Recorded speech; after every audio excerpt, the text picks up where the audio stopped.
Assalamualaikum warahmatullahi wabarakatuh. Shalom, Om Swastiastu, Namo Buddhaya, Salam Sejahtera bagi kita semua. Pertama-tama, yang terhormat Ibu Ayuning Budiati, MPPM, selaku dosen pengampu mata kuliah Manajemen Strategi. Perkenalkan, saya Louisa Santoso dengan NIM 66612400037, kelas 3B. Di sini saya akan menjelaskan mengenai analisis IFAS-EFAS, matriks SWOT, strategi implementasi, dan juga evaluasi terhadap Dinas Lingkungan Hidup Provinsi Banten. Dinas Lingkungan Hidup dibentuk berdasarkan Peraturan Daerah Nomor 8 Tahun 2016 tentang pembentukan dan juga susunan perangkat daerah. Kependudukannya adalah sebagai Satuan Kerja Perangkat Daerah atau SKPD. Dinas mempunyai tugas membantu wali kota untuk melaksanakan urusan pemerintahan di bidang lingkungan hidup yang menjadi kewenangan daerah dan juga tugas pembantu yang diberikan pada daerah sesuai dengan visi, misi, dan juga program wali kota itu sendiri, sebagaimana dijabarkan dalam Rencana Pembangunan Jangka Menengah Daerah. Adapun visi, misi, dan juga moto pada Dinas Lingkungan Hidup, yang dimana visinya lingkungan hidup yang lestari untuk mendukung pembangunan berkelanjutan menuju Provinsi Banten Emas 2045. Misinya yaitu meningkatkan kualitas pengelolaan sampah dan limbah di tingkat kota, menjaga dan memperbaiki kualitas udara, air di Provinsi Banten itu sendiri. Lalu yang kedua, meningkatkan kesadaran masyarakat akan pentingnya pengelolaan lingkungan hidup yang baik dan mengoptimalkan program proper bagi perusahaan di industri di Provinsi Banten itu sendiri.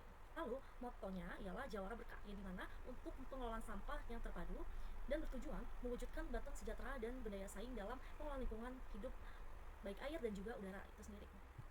Selanjutnya, terdapat lingkungan internal, strength atau kekuatan pada Dinas Lingkungan Hidup itu sendiri. Yang pertama, memiliki dasar hukum dan juga kewenangan kuat dalam pengelolaan lingkungan. Kedua, adanya sumber daya program dan anggaran untuk pengendalian lingkungan.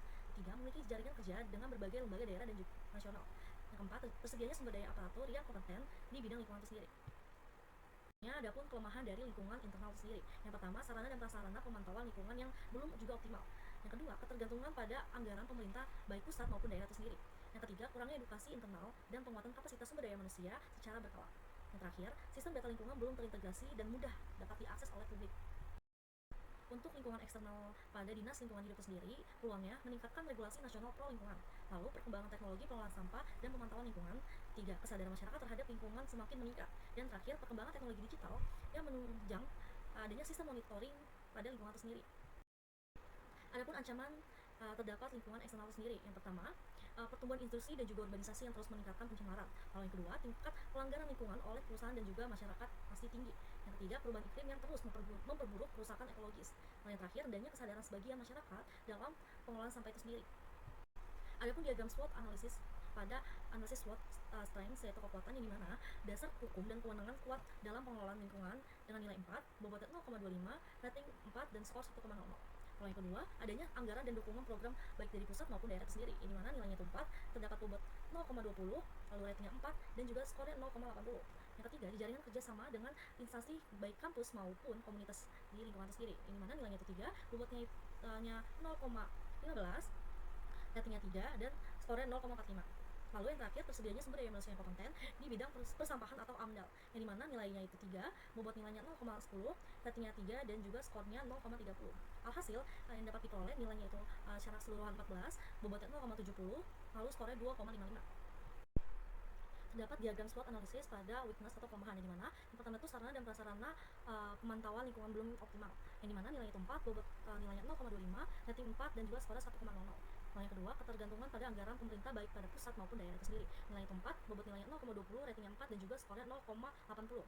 Ketiga, pelatihan sumber daya manusia tidak rutin berkala, yang dimana nilainya itu 3, bobot nilainya 0,15, ratingnya 3, dan juga skornya 0,45. Lalu yang keempat, sistem data belum terintegrasi transparan, yang dimana nilainya itu 3, bobot nilai 0,10, ratingnya 3, dan juga skornya 0,3. Maka hasil akhirnya yaitu nilai 14, bobot nilainya 0,70, dan juga skornya 2,55. Lalu adapun diagram SWOT analisis pada opportunities atau peluang, yang dimana pertama itu kebijakan nasional pro lingkungan seperti pengurangan emisi itu nilainya itu 4, bobot nilainya 0,25, rating 4, dan juga skor 1,00. Lalu yang kedua, perkembangan teknologi digital, yang dimana nilainya itu 4, bobot nilainya 0,20, ratingnya 4, dan skornya itu 0,80. Yang ketiga, potensi kolaborasi dengan perguruan tinggi LSM komunitas lingkungan, nilainya itu 3, bobot nilainya 0,15, ratingnya 3, dan skornya 0,45. Lalu yang keempat, meningkatnya kesadaran publik akan lingkungan sekitar, yaitu nilainya 3, bobot nilainya 0,10, dan ratingnya 3, dan skornya 0,30. Maka hasil akhirnya itu nilainya 14, bobot nilainya 0,70, dan skor akhirnya 2,55.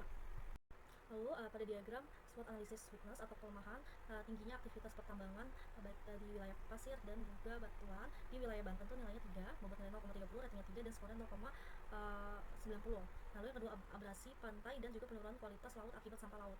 Yaitu nilainya 2, bobot nilainya 0,25, ratingnya 2 dan skornya tuh 0,50. Lalu yang ketiga peningkatannya kendaraan bermotor dan memperburuk kualitas udara, yaitu nilainya 4, bobot nilai 0,20, ratingnya 4 dan skornya 0,80. Nah, yang terakhir konflik tata ruang antara lahan industri kemungkinan masyarakat itu sendiri, itu nilainya 1, bobot nilai 0,25, ratingnya 1 dan skornya 0,25. Maka hasil akhirnya 14 untuk nilai dari kelemahan, lalu bobotnya 1,80 dan skor akhirnya 2,45. Maka dapat disimpulkan bahwa skor IFAS dan juga EFAS yaitu terdapat nilai IFAS yaitu 1,85 dan juga nilai EFAS yaitu 1,45.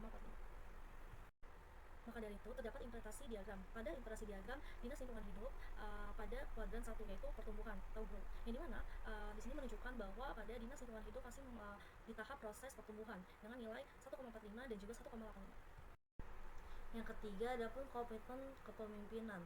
Kepemimpinan yang kuat menjadi inti keberhasilan implementasi strategi, yang dimana pimpinan dinas lingkungan hidup berperan memastikan konsistensi arah kebijakan dan memberikan dukungan terhadap inovasi internal dan menjaga komitmen pegawai dalam menjalankan program Eco Innovation.